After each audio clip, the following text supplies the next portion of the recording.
오늘 우리 연합찬양대에서 이렇게 또 귀한 찬양을 준비해 주셨는데 감사합니다.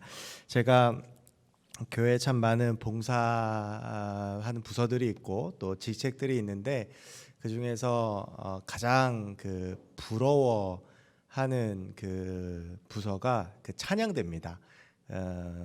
제가 고등학교 1학년 때로 기억을 하는데 고등학교 1학년 때 이제 막 교회 생활에 재미가 들리고 교회가 재밌어서 열심히 교회를 다녔는데 그때 저희 그 청소년부에 그 찬양대가 있었습니다. 그때 성가대라고 했는데 보니까 친한 친구들이 다 성가대인 거예요. 그래서 나도 성가대를 해야 되겠다 그래서 이제 딱 신청을 하고 성가대 첫 연습을 했는데 첫 연습을 하고 나서 성가대 지휘자 집사님이 지금은 그 교회 장로님이 되셨는데 저를 이렇게 부르셨어요. 그래갖고 갔더니 선생님 왜요? 그랬더니 지난주까지는 분명히 4부였는데 오늘 네가 오고부터는 5부가 난다고. 아무리 생각해도 너의 은사는 여기 있는 것 같지 않으니 그만두어 달라. 여러분 생각해 보십시오. 교사가 학생 불러가지고 성가대 그만두라고 하는 것 정도면 굉장히 심각했던 겁니다. 그래서 제가 노래를 워낙 못해가지고 그래 지금은 그래도 음은 좀 맞추는데 예전에 더 심했거든요. 그래서 찬양대 하고 싶었는데 잘리고 그 다음부터 한 번도 못했습니다. 그래서 저는 아직까지도 이루지 못한 꿈이 찬양대 할 때 솔로 하는 거. 아마 죽을 때까지 못 이룰 것 같은데 그래서 저는 이렇게 찬양하시는 분들이 참 너무나도 귀하고 또 부럽습니다. 흔히 우리가 이 찬양대를 천사도 흠모하는 자리라는 이야기를 참 많이 합니다. 우리가 이제 천국 올라가면 늘 하나님 찬양할 텐데 그런 연습들 미리 하시고 또 예배에 가장 향기롭고 아름다운 찬양들을 맡아서 특별히 코로나 때문에 참 여러 가지 얼마나 힘듭니까? 특히 마스크 쓰고 찬양한다라는 게 결국 쉽지 않은 것임을 또 우리가 잘 알고 있는데요. 그 헌신에 또 감사하고 특별히 그렇지만 저처럼 하고 싶어도 못하는 사람이 있으니까 또 하나님께서 세워주시면 감사하시면서 주신 직분들 잘 감당하는 모든 찬양대원들 되셨으면 좋겠습니다. 지난주에 저희 아들이랑 잠깐 어디를 좀 다녀오는데 걸어오다가 이 도미노 피자 앞에 건널목에서 길을 건너려고 손을 잡고 이렇게 서 있는데요. 왜 그럴 때 있지 않습니까? 갑자기 문득 이 장면을 어디서 본 것 같은 거예요. 근데 그런 적이 없었거든요. 그러니까 물론 저희 아들하고 그 횡단보도를 건너는 적은 있었지만 왜 묘하게 꼭 이 상황을 전에 경험한 것 같은 느낌이 들 때가 한 번씩 있습니다. 그것을 데자뷰라고 합니다. 이 데자뷰라고 하는 것은 프랑스어인데요.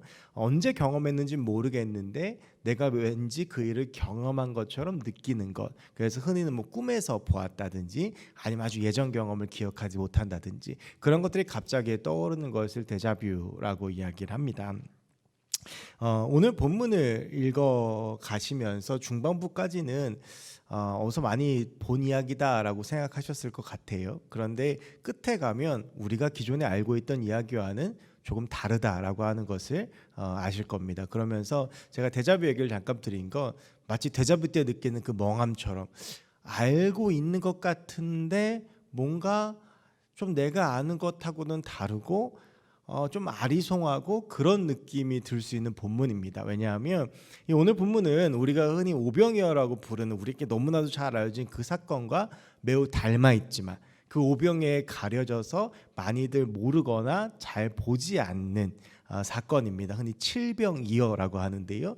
오병이어가 보리떡 5개와 물고기 2마리로 5천 명의 사람들을 먹인 사건이라면 오늘 본문에 나온 이 칠병이어 사건은 보리떡 7개와 물고기 2마리로 4천 명을 먹인 사건입니다. 물론 이 먹인 사람의 숫자는 성인 남자의 수만을 의미합니다. 그래서 이제 이 본문을 읽어가다 보면 우리가 알고 있는 오병이어라는 거의 똑같은데 모든 이야기가 똑같아요. 사람들이 모여서 예수님께서 제자들에게 이들을 어떻게 하면 좋을까라고 물어보고 제자들은 먹일 수 없다고 그럴 때 예수님께서 가지고 있던 이 보리떡과 물고기로 이들을 먹이시는 이야기의 플롯 자체는 똑같은데 그 세부적인 내용이 약간 다르죠. 결론도 거의 똑같습니다. 근데 이제 우리가 오병이어 사건이 워낙 잘 알려지고 오병이어 같은 경우는 요한복음에도 나오기 때문에 우리가 더 좀 잘 알려진 이야기입니다만 그러다 보니까 우리가 이 사건을 잘 모르는데요. 오늘은 이 사건을 가지고 좀 함께 말씀을 나누어 보려고 합니다.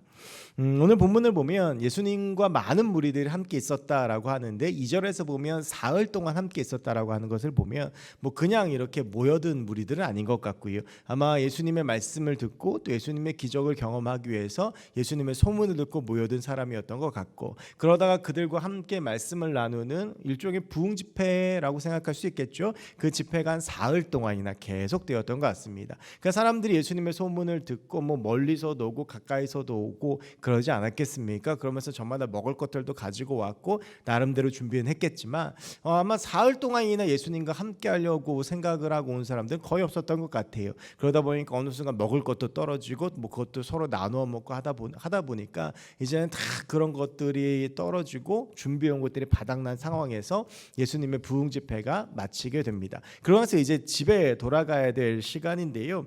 당시 이제 보면 오늘날처럼 뭐 스마트폰이 있거나 그래서 뭐 정보들이 막 공유가 돼서 야 우리 동네에 뭐 예수님이 오신대 수요 사거리 예수님이 오신대 뭐 이게 일시간에 뭐 페이스북이나 이런 걸로 쭉 퍼져가지고 오는 게 아니다 보니까 예수님의 소식들이 여기저기서 들려서 시차를 가지고 오고 거리차를 가지고 모이고 아마 이런 시간들이 있었을 거예요. 그러다 보니까 오늘 이 자리에 모인 사람들 중에서 가까이에서 온 사람들도 있고 멀리서 온 사람들도 있습니다.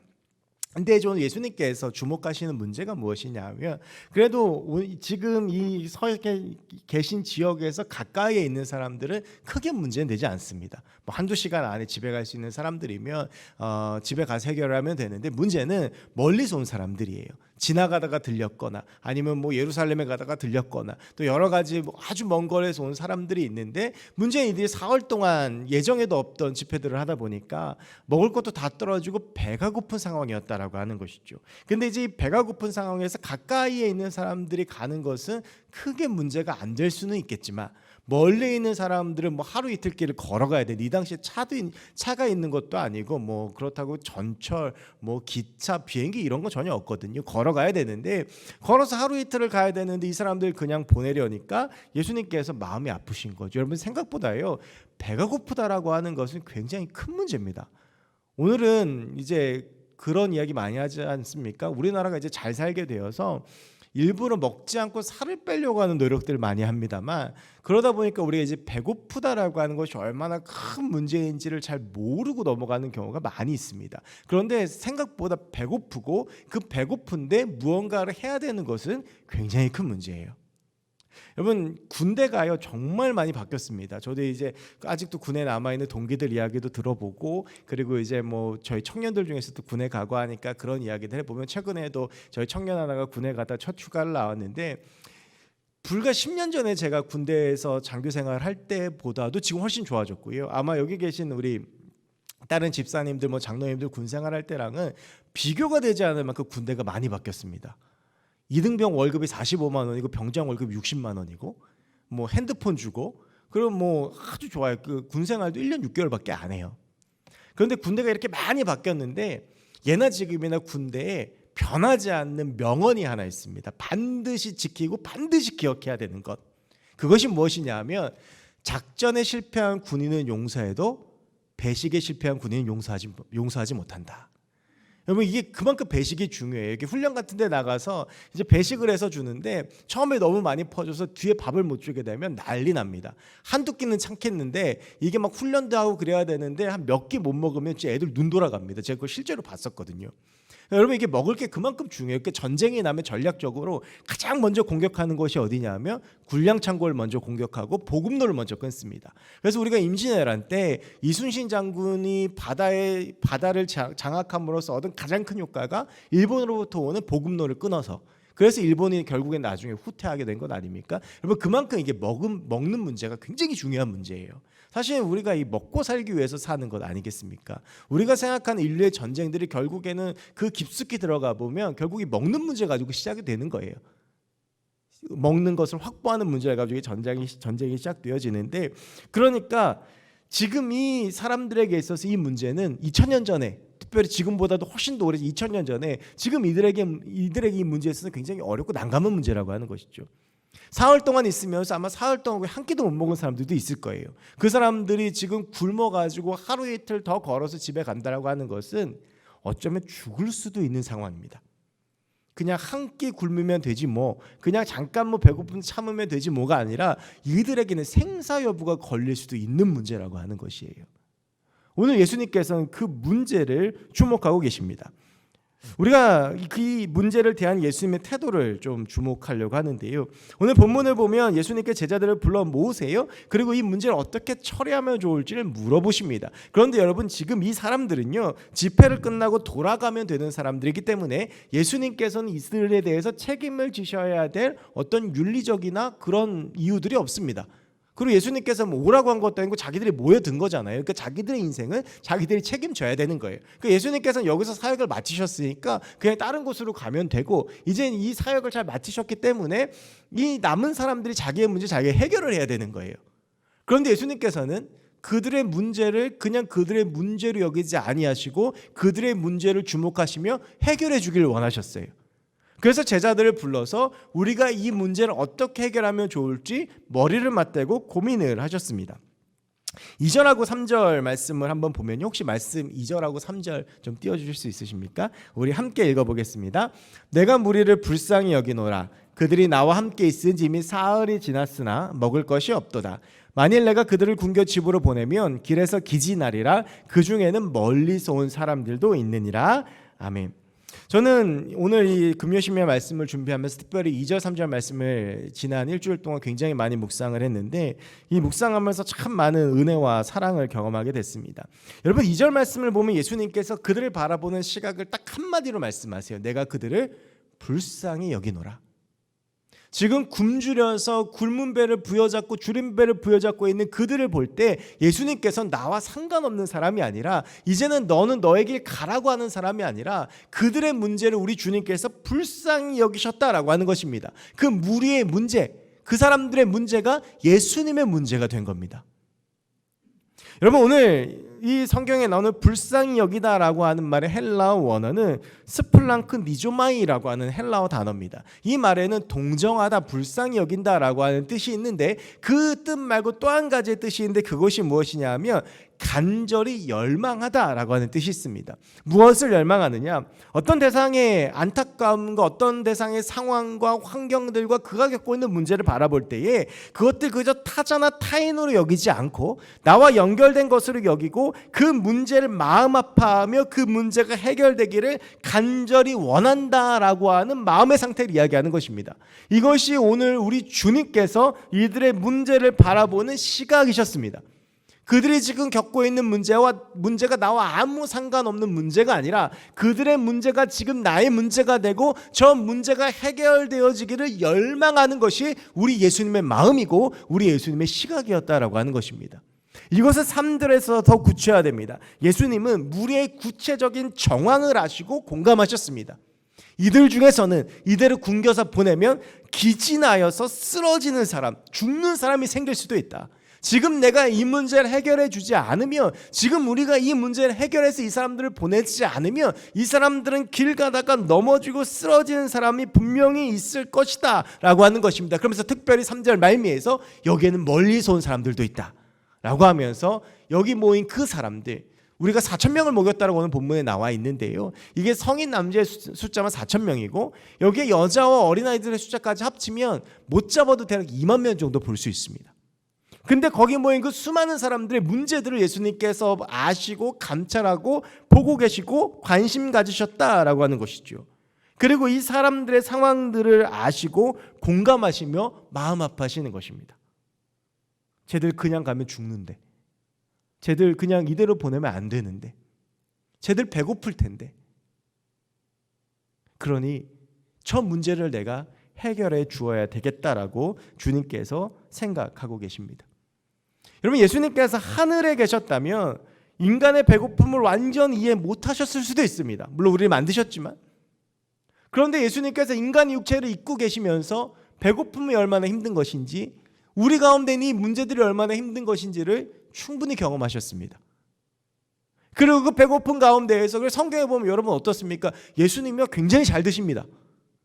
성경에 나온 예수님의 모습이 몇 가지 특징 지을 수 있는데 말씀 전하시는 거, 기적을 베푸시는 거, 주무시는 거, 기도하시는 것, 드시는 것. 그러니까 예수님께서 이 인간의 육체적인 문제, 지금 이 인간들이 겪고 있는 문제가 얼마나 힘들고 아프고 얼마나 도움이 필요한 문제인지를 알고 계셨다라고 하는 것입니다. 인간이 육신을 입은 예수님께서 우리의 문제를 아시고 공감하시는 것입니다. 아, 너 정말 힘들겠구나. 아, 너 그 문제 때문에 지금 어렵구나. 이게 지금 이 친구에게, 나에게는 아무 문제가 아니지만 지금 내 아들, 내 딸들에게는 정말 아픈 문제가 되겠구나. 우리 주님께서 공감하시고 우리의 문제에 깊숙이 들어와 계신다라고 하는 것이죠. 여러분, 성령을 우리가 또 다른 말로 보혜사라고 합니다. 이 보혜사라고 하는 말은 영어로 하면 카운슬러인데요, 이 카운슬러는 상담자라고 하는 것입니다. 제가 이제 왜 보혜사를 카운슬러로 하는가라는 것들을 잘 이해하지 못하다가 제가 문득 한 사건이 떠올랐는데요. 제가 이제 처음에 군종 목사로 26에 아직 안수를 받고 27에 이제 군대를 가서 제일 많이 했던 사역이 예배 사역이었습니다. 이제 뭐 교회 규모는 그렇게 크지 않은데 예배가요, 주일 오전 예배, 주일 저녁 예배, 수요 예배, 금요 심야 예배, 새벽 기도에 6일 혼자 다 해야 됩니다. 그러니까 제가 일주일에 인도해야 된 예배가 적어도 10개였어요. 그러니까 굉장히 돌았으면 설교 준비해야 되는 게 초창기 군목 사역이었습니다. 근데 제가 그때 생각해 보면 군목 사역보다 더 많이 했던 게 있는데 그게 상담하는 거였어요. 부대에서 애가 눈빛이 좀 이상하거나 문제가 생기면 꼭 저한테 보내요. 지금은 이제 부대마다 전문 상담관들이 있어서 그 사람들이 상담하는데 그 당시만 해도 그런 게 없었거든요. 그러면 이제 좀 대대에서 이렇게 좀 문제가 있거나 적응 못하고 그런 애들을 저한테 보내는데 정말 희한한 인간들이 많습니다. UFO를 봤다든지 아니면 오늘 밤에 북한이 쳐들어올 것 같아서 잠을 못 자겠다든지 아무튼 온갖 애들이 다 있어요. 그러니까 제가 도저히 안 되겠더라고요. 그래서 제가 이제 이대로는 안 되겠다 싶어서 따로 상담을 좀 공부를 했습니다. 그래서 상담을 공부를 하는데, 상담을 배워보시는 분들은 알겠지만 상담을 가르칠 때 처음 가장 중요하다고 이야기하는 게 뭐냐면 공감하기거든요. 그러니까 이 사람이 상담해 주는 걸 공감해줘라 라고 하는 거예요. 그래서 이제 그걸 열심히 이제 듣고 제 마음속에 공감이라는 단어를 새기고 딱 갔어요. 그런데 그러고 나서 상담을 하는데요, 제가 성격 자체가 급해가지고 공감이 잘 안 됩니다. 그럼 뭐 이런 거 가지고 힘들어하지, 뭐 이게 문제가 되지라는 생각이 들어서 자꾸 제가 이 문제를 해결을 해주려고 그러는 거예요. 근데 그 귀에 안 들리거든요. 그래가지고 여전히 제 상담은 계속 실패를 했던 겁니다. 그러다가 제가 공감이란 이걸 진하게 느낀 경험이 하나 있는데요, 한 번은 자살 시도한 병사가 내려왔어요. 근데 이 자살 시도한 병사가 이렇게 내려와서 저하고 상담을 하는데 막 눈물을 흘리면서 이야기를 하는데, 자살을 시도한 이유가 여자친구랑 헤어져서예요. 여자친구한테 이제 차이고 막 그래서 너무나도 힘들고 그래서 막 힘들어갖고 울고 있는데, 제가 그 친구 이야기를 들으면서 같이 울었습니다. 왜냐하면 그때 제가 사귀던 여자친구하고 헤어졌거든요. 그러니까 이 문제가 얘 문제가 아니고 내 문제처럼 된 거예요. 걔도 저를 찾거든요. 그러니까 얘가 아파하고 있는 게 우리 집사람 보면 안 되는데, 얘가 아파하고 있는 게 저도 아프고 얘가 울고 있는 게 느껴지고 막 그때 막 공감이 막 절로 되는 거예요. 그래갖고 막 같이 눈물을 흘리면서 기도해 줬어요. 그랬더니 얘가 깨끗하게 마음이 치유가 됐어요. 이게 공감이구나라고 제가 그때 느꼈던 거예요. 여러분, 우리가 가장 인간이 견디기 힘든 감정은 어떤 감정이냐면 외로움입니다. 아무도 날 알아주지 않고, 아무도 날 돌아보지 않고, 아무도 내 문제에 관심이 없고, 아무도 나한테는 관심이 없다. 여러분, 우리도 크리스찬이지만 살아가다 보면 그런 생각할 때가 참 많이 있어요. 너무나도 내가 감당하기 어려운 문제, 해결 방법도 안 보이고 어떻게 해야 될지 모르고 그런 문제들을 경험할 때 혼자서 가슴 아파하고 슬퍼하고 눈물 흘리고 있는데, 오늘 성경에서 우리 주님께서 말씀하세요. 내가 널 불쌍히 여기노라. 내가 너의 문제를 안다. 여러분, 우리 주님께서는요, 인간이 받을 수 있는 가장 큰 고통이 십자가의 고난을 당하셨던 분이세요.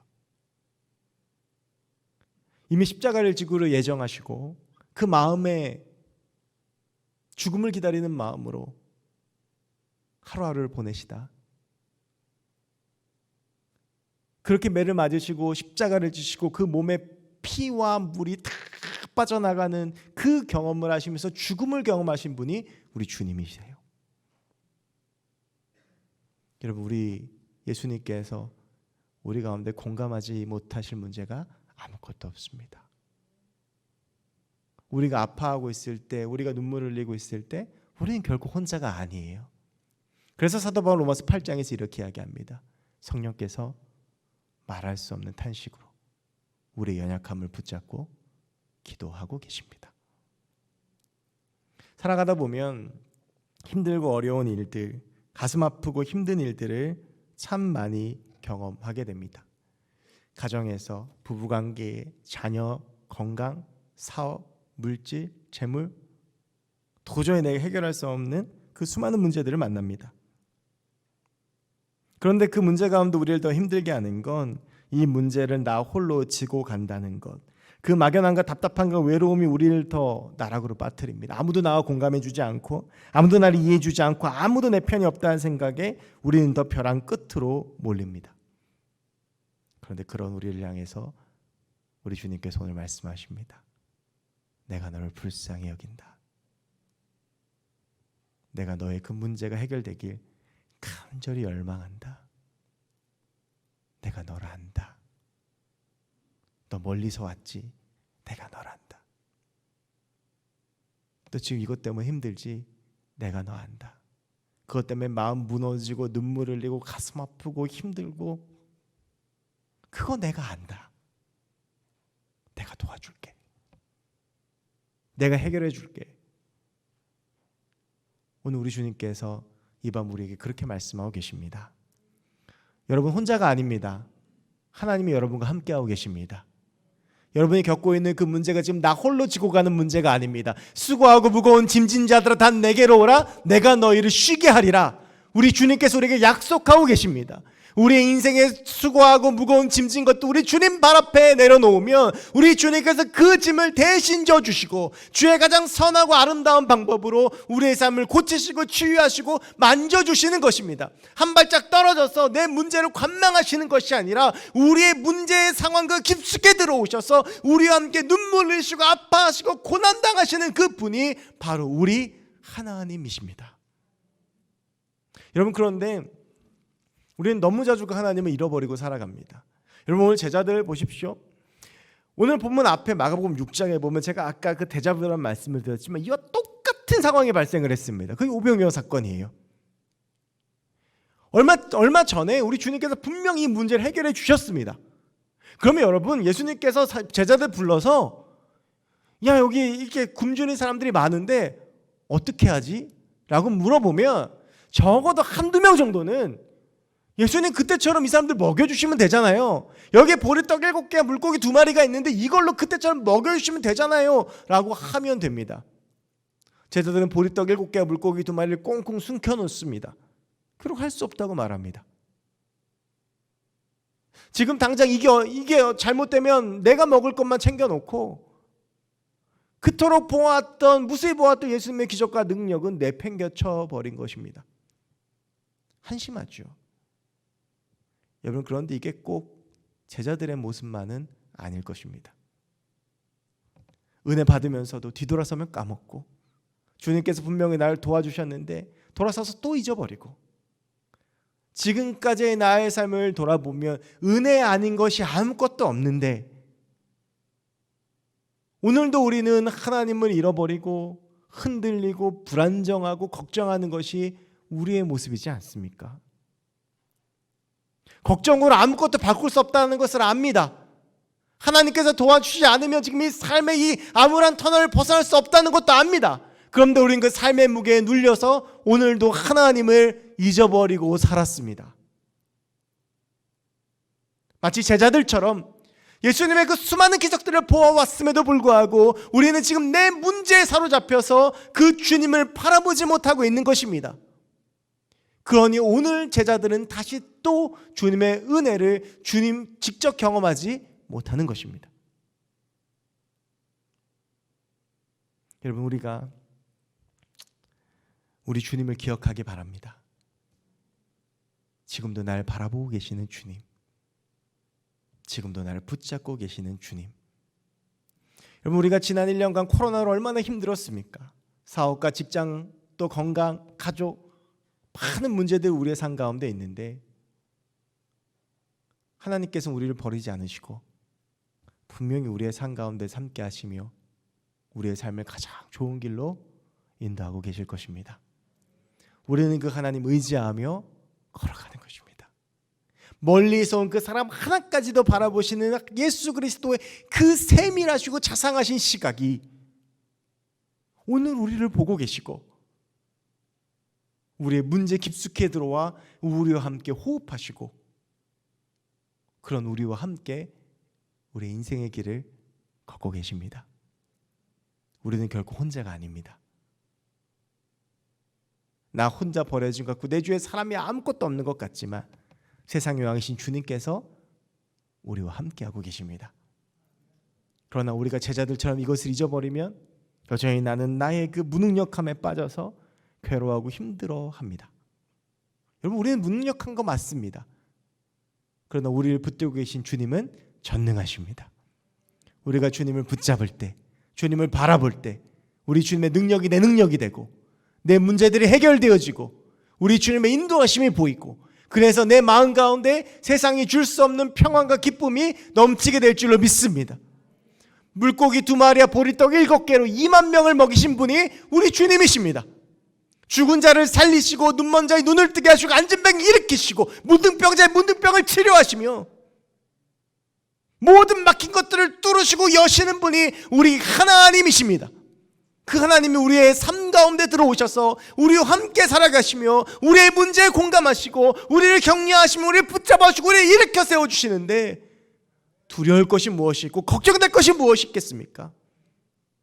여러분, 우리가 그 걱정의 자리에서 일어나서 두려움의 자리에서 일어나서 불신과 흔들림의 자리에 일어나서 오늘도 우리의 삶을 회복하기 원하시며 지금도 내 삶 가운데 일하고 계시며 그 세밀한 눈으로 나를 여전히 감찰하시며 바라보고 계시는 그 주님 의지하며 일어나는 저와 여러분들이 되기를 원합니다. 그럴 때 오늘 성경에 나오는 이 놀라운 기적이 남의 이야기가 아니라 성경 속에 나오는 오래된 이야기가 아니라 문자 속에 갇힌 이야기가 아니라 오늘 내 삶 가운데 일어나는 기적이 되고 실제가 되고 능력이 될 줄로 믿습니다. 우리 믿음으로 그 하나님 바라보며 이 지긋지긋한 문제에서 벗어나서 믿음으로 그 문제를 바라보며 더 이상 괴로워하고 힘들어하고 눈물 흘리는 것이 아니라 우리 주님이 약속하셨던 세상이 줄 수 없는 그 평안한 가운데에서 평안과 기쁨과 행복을 누리며 승리하며 살아가는 우리 모두가 되기를 주의 이름으로 간절히 축원합니다.